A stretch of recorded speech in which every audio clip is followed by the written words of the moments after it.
possibilités de lésions méniscales instables ayant été évoquées dans les modules précédents, allons un peu plus loin dans leur physiopathologie et dans leur sémiologie.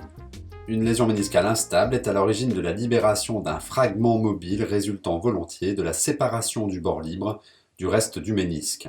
On distingue classiquement deux grands types que seront la languette libre de petite taille d'une part et l'anse de saut méniscale de grande taille d'autre part.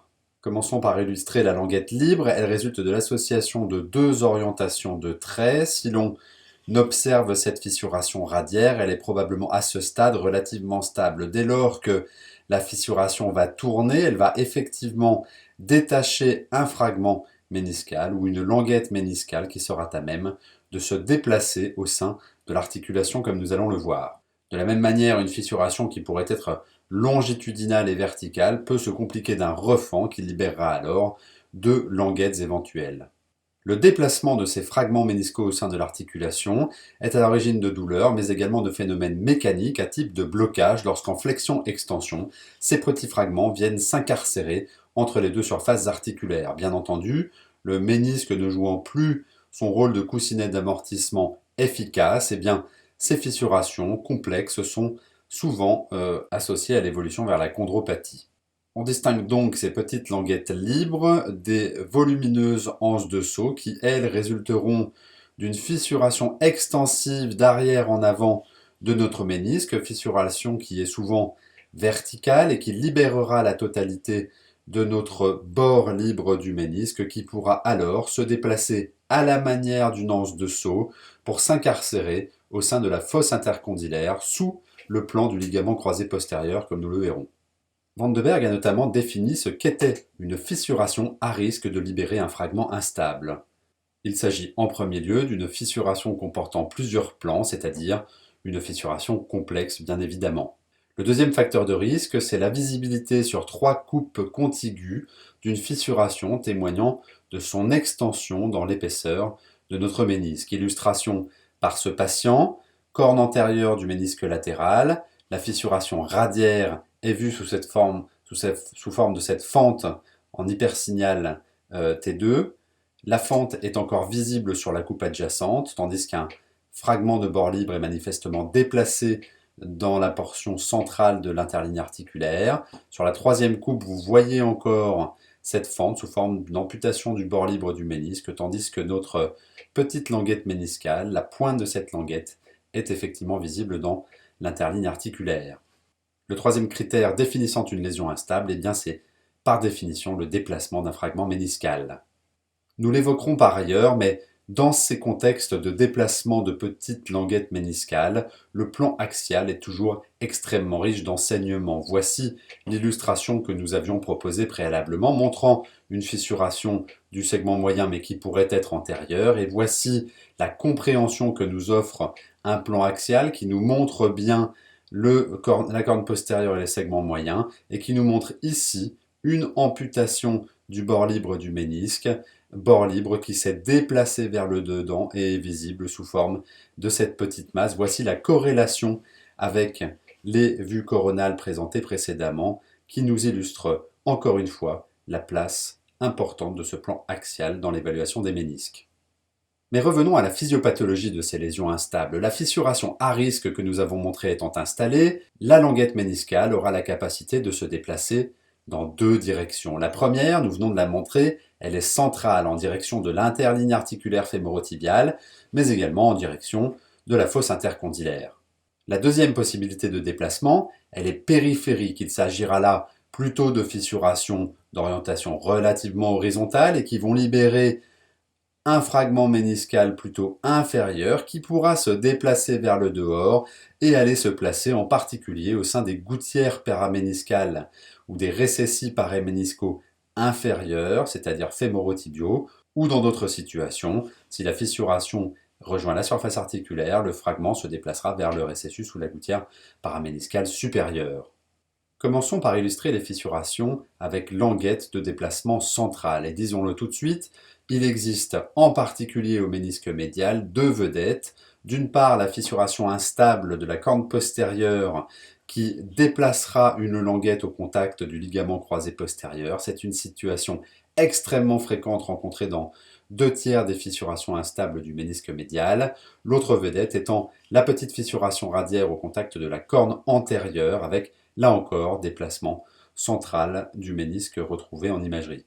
Alors à quoi est-ce que cela ressemble en IRM? Prenons le cas de cette fissuration de corne postérieure avec languette se déportant vers le dedans au contact du ligament croisé postérieur. On l'a dit, c'est un grand classique sur le ménisque médial.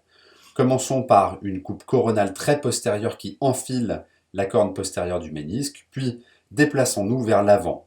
On va voir ici une disharmonie tout à fait nette, caractéristique d'une fissuration radiaire, avec une sorte d'agglutination méniscale plus en dedans. Plus on avance, plus on constate cela.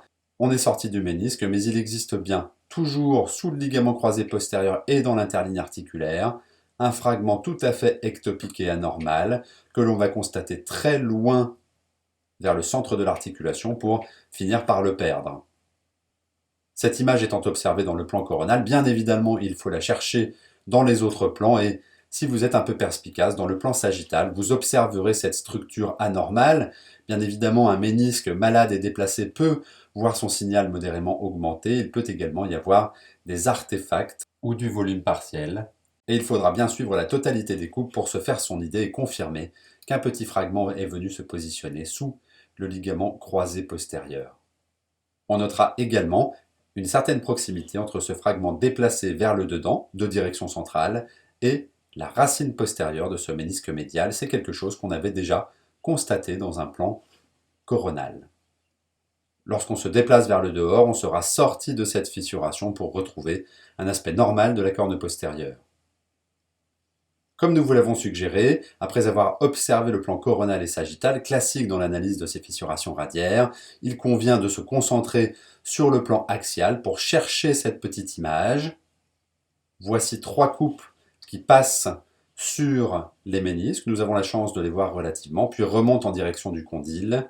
Et si vous êtes perspicace, effectivement, vous aviez observé cette petite languette véritablement déplacée, sagittalisée, vers le dedans, en direction centrale, au contact du condyle et du ligament croisé postérieur.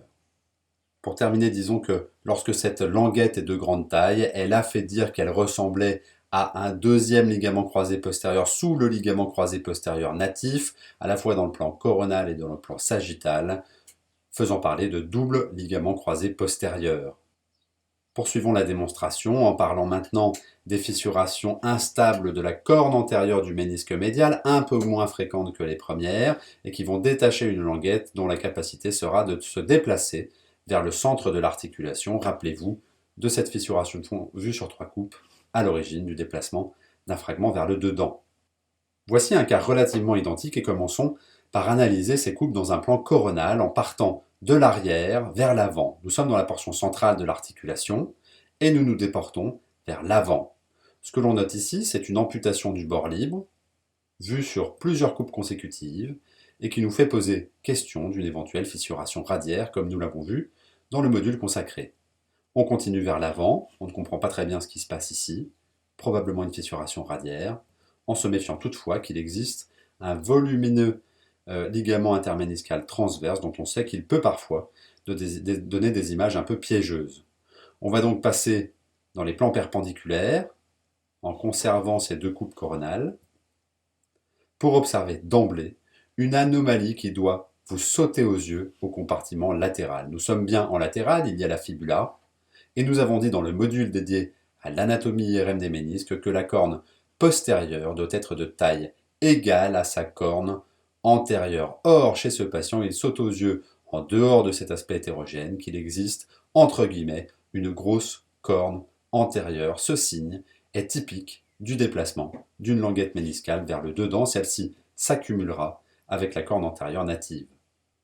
Encore une fois, on ne se prive pas d'observer ces anomalies dans le plan axial pour parfaitement comprendre, comme sur cette illustration, qu'il existe une fissuration radiaire qui a carrément détaché un gros fragment méniscal déporté vers le dedans. On comprend bien cette grosse corne antérieure sur une coupe sagittale. La coupe adjacente nous confirmera cette impression tout en confirmant l'existence, notez-le, d'un volumineux ligament interméniscal transverse anatomique chez le patient. Cette fissuration radiaire qui marque un virage est appelée par certains fissuration radiaire entre guillemets en bec de perroquet, était bien à l'origine du déplacement d'un gros fragment méniscal vers l'avant. Après avoir évoqué le déplacement central d'une languette instable, évoquons maintenant son déplacement périphérique, en particulier vers les gouttières paraméniscales supérieures ou inférieures, comme dans l'illustration que nous montrons ici. Sur un plan sémiologique, il conviendra de rester attentif à l'existence d'une disharmonie méniscale, de cette véritable déformation que nous illustrons ici, et qui relève en fait du déplacement d'un fragment méniscal inférieur vers la gouttière paraméniscale immédiatement adjacente. Voici une vue zoomée qui nous permet de bien constater la présence de tissu méniscal parfaitement ectopique à ce niveau. Au passage, cette image nous permet de noter qu'il existe une véritable empreinte de notre languette méniscale de déplacement périphérique et inférieur sur le rebord osseux tibial qui manifestement s'est légèrement creusé en regard tandis qu'il existe un peu d'œdème autour. Cette anomalie, cette association a été appelée syndrome ostéoméniscal et a fait l'objet de quelques descriptions dans la littérature. Pour le fun, notez que si vous observez attentivement les radiographies de ce même patient, l'empreinte de ce fragment méniscal instable sur le rebord du tibia est parfaitement visible sous forme d'une petite encoche marginale sur le tibia. Lorsqu'on parle du déplacement d'un fragment instable au sein d'une de ces gouttières paraméniscales, volontiers sur le versant médial du genou, on ne peut occulter cette entité classique fréquemment rapportée qu'est la périménicite. C'est relativement l'apanage du sujet vieillissant, victime d'une fissuration complexe du ménisque, parfois dans un contexte d'arthrose. Ces fissurations complexes sont à l'origine d'une véritable excitation, d'une véritable inflammation, pourquoi pas de l'os, mais surtout de la synoviale articulaire, de façon relativement focalisée. Il existe également un certain degré entre guillemets d'œdème réactionnel des parties molles adjacentes. Cet ensemble, atteinte osseuse, atteinte synoviale, atteinte des parties molles parfois extensives, est volontiers appelé la périménicite. C'est un grand classique chez la personne vieillissante. Les chirurgiens sont souvent réticents à leur proposer une chirurgie méniscale. Les patients ne sont pas pour beaucoup au stade de l'arthrose et c'est donc un motif de demande assez fréquente d'infiltration localisée sous échographie de ce récessus paraméniscal. Un petit fragment instable était d'ailleurs visible en échographie et dans le plan axial, l'aiguille avait été positionnée ici. En voici l'image pour une injection très localisée de produits cortisonnés qui souvent a un effet bénéfique et relativement durable chez ces patients chez qui aucune solution chirurgicale ne peut être proposée. Après avoir parlé de ces languettes méniscales instables, parlons maintenant de l'anse de saut méniscal. Il ne s'agit plus d'une fissuration localisée qui tourne volontiers dans la longueur du ménisque, mais bien d'une fissuration d'emblée longitudinale, volontiers verticale, souvent post-traumatique et postérieure, et qui va s'étendre à travers le temps, à travers le segment moyen, puis à travers la corne antérieure. L'ensemble du bord libre étant libéré, celui-ci va pouvoir se déplacer en direction de la fosse intercondylaire pour se positionner au contact du ligament croisé antérieur et sous le plan du ligament croisé postérieur.